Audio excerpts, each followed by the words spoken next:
In this video, I want to give you a sneak peek at something brand new coming inside of ON1 Photo RAW MAX 2026.4, Restore AI. Restore AI is designed to help bring old family photos, damaged scans, faded prints, and even older digital photos back to life with just a few clicks. So in this video, we're going to take a look at two completely different examples. Let's start with this older digital photo from around 2008. So the first thing I'm going to do is I'm just going to head into Restore AI. And right away, you'll notice it instantly improves the clarity, the detail, and the textures throughout not only the city and the skyline, but also the trees within the foreground of this older digital photo.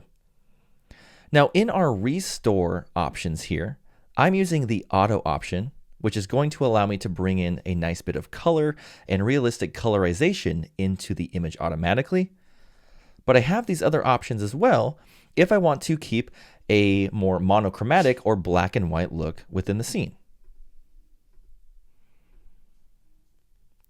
Now with these older digital images, one thing I like to do is I like to head down into this adjustments section here. And I typically keep the tone correction all the way at 100. And depending on what you're wanting as far as color goes, you can modify this color correction section to fine tune how much color is built into that restoration. Now for me, I like it to be a little bit on the colorful side, if you will. So I'll actually head down into my temperature and saturation as well and just boost those a little bit.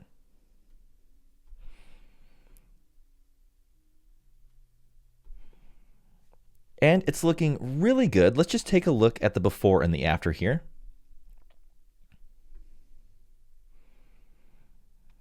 That's the original and after.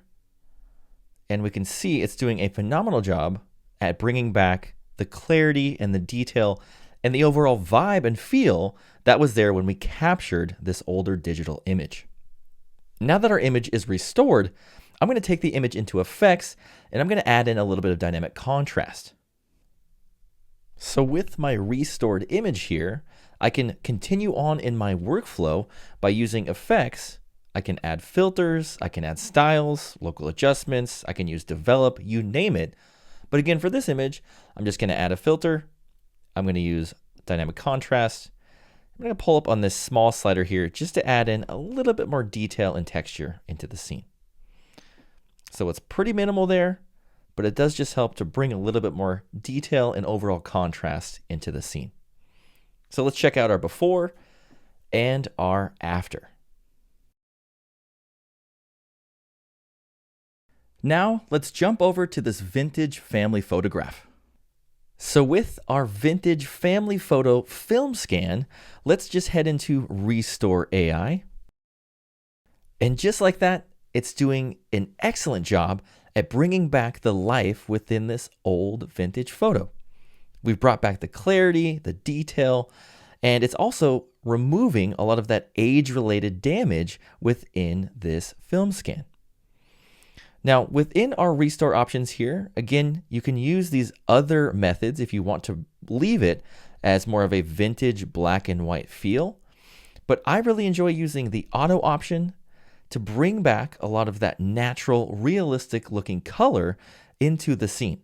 It's honestly my favorite part about Restore AI is the AI colorization because it breathes a new feel and a new life into the scene automatically.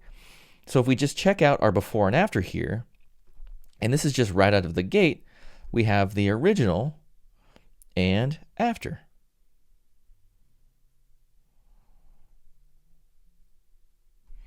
So I'm really enjoying what it's doing as far as the colorization goes and the restoration.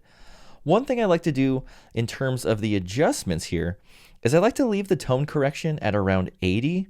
I like these vintage photos to have a little bit more of a softer feel to keep them a little bit more naturally vintage.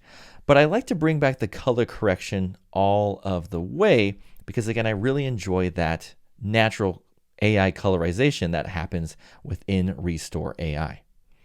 Now I'm going to leave temperature and saturation as they are, but one thing I like to do with these vintage images when I'm restoring them is I'll add in a bit of film grain. I'm going to use film grain here, and I'm just going to add in maybe 400 ISO or so. And that's going to bring back a little bit more of that vintage, aged feel and make sure things don't look overly processed or too digital for this vintage photograph. So again, let's check out our original.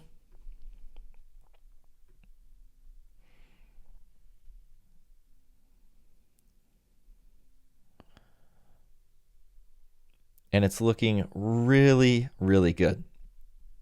One last thing I want to do to this image to continue on in my workflow is I'm going to head into effects and I'm going to add a border. So with our restored vintage photograph, I really like adding in borders. So let's head into effects. I'll add a filter and I'll just use the default border here inside the borders filter to give it a nice, elegant composition and framing. So let's go in here to the fit image slider.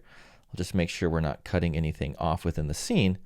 And I really like this nice, simple, elegant border for this restored vintage film scan. Let's check out the before and the after. This is just a sneak peek at what's coming in ON1 Photo RAW MAX 2026.4. Thanks for watching, and I'll see you in the next one.